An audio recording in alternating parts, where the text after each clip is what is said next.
Hey, it's Andrew from Comeback Kid. You're watching PitCam. Check out that pit.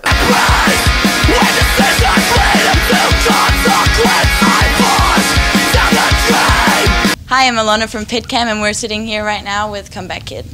Hi. You want to introduce yourself? I'm Andrew with Comeback Kid.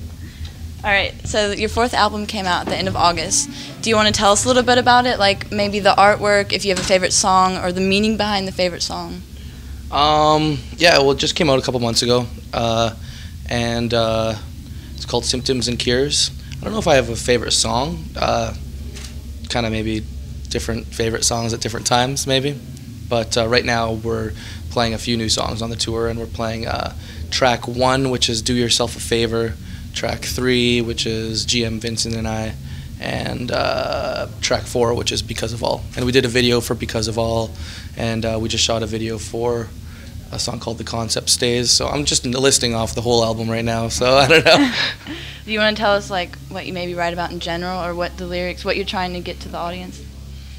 It's pretty like all over the place. I mean, we're just kind of, there's not really like one specific agenda that we have with our lyrics, and we don't have any kind of concept. This is not really a concept record, but you know, just kind of sing about life and the ups and downs and growing up and being in transit all the time and moving around and just kind of all the things that we're going through as band members and just in our normal lives outside of the band. So. Yeah.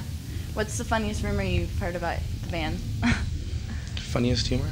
Or like maybe a rumor that you heard where you're just like, what? Why would people say that?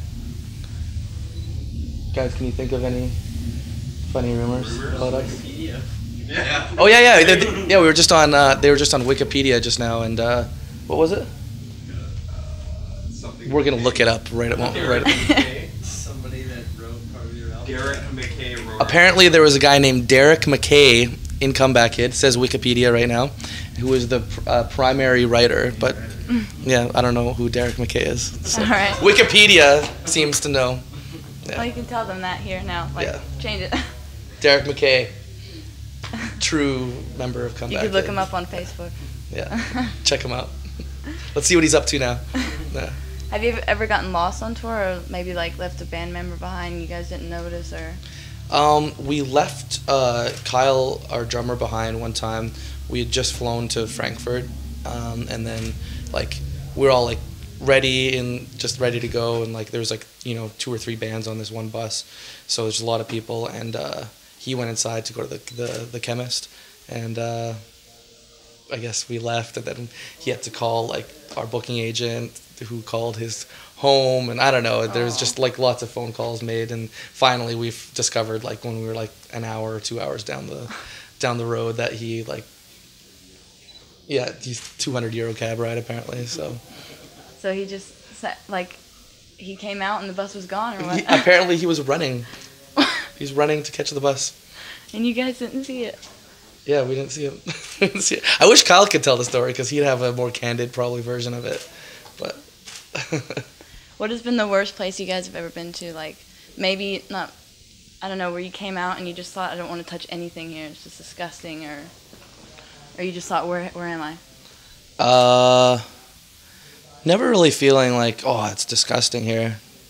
Yeah, it's we're kind of like, we welcome being in new environments and like going to different new places, and some of my favorite tours are in places that maybe aren't like the most comfortable situations, but sometimes it makes the shows like a lot more better, and just I don't know.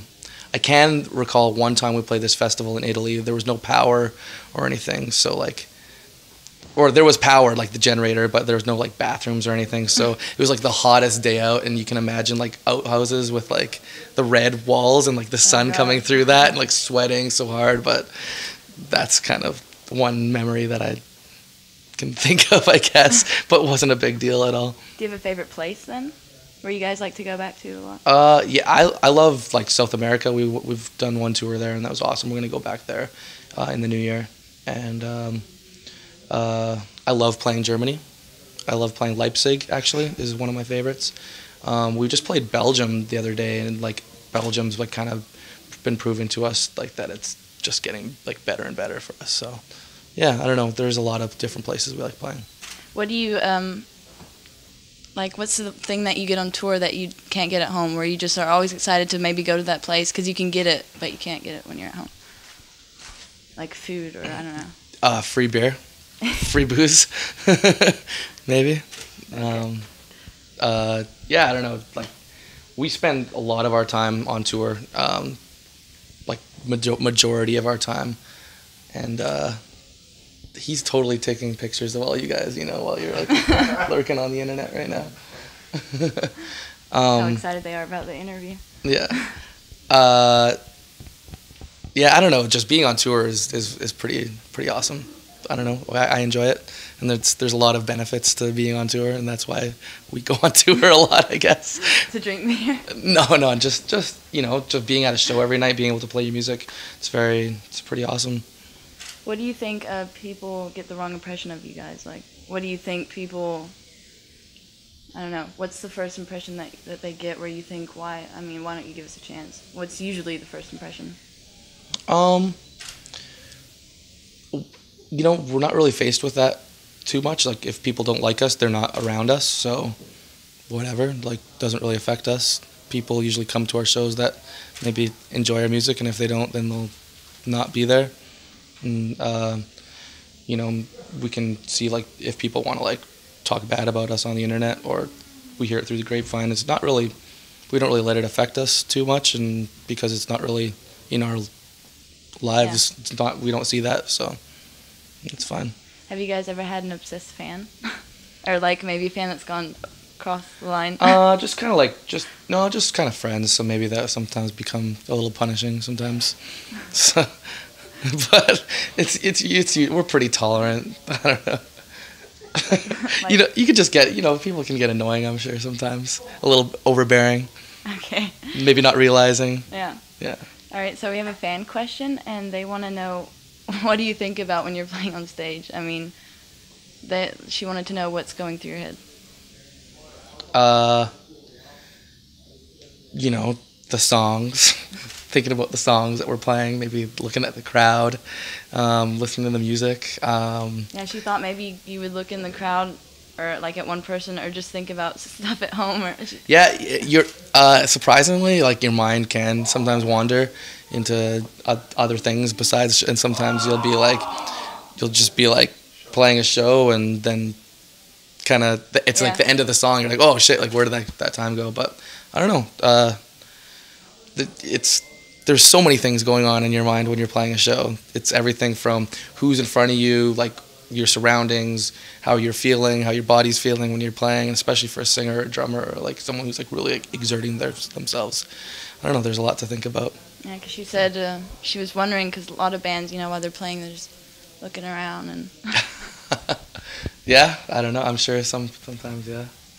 All right, so that was our last question. Cool. Would you like to say anything to the fans or family? Thank you for the interview, and our new record's out right now. I don't know if I should be looking at one of these cameras, but Symptoms and Cures is out now, and yeah, thanks for the interview.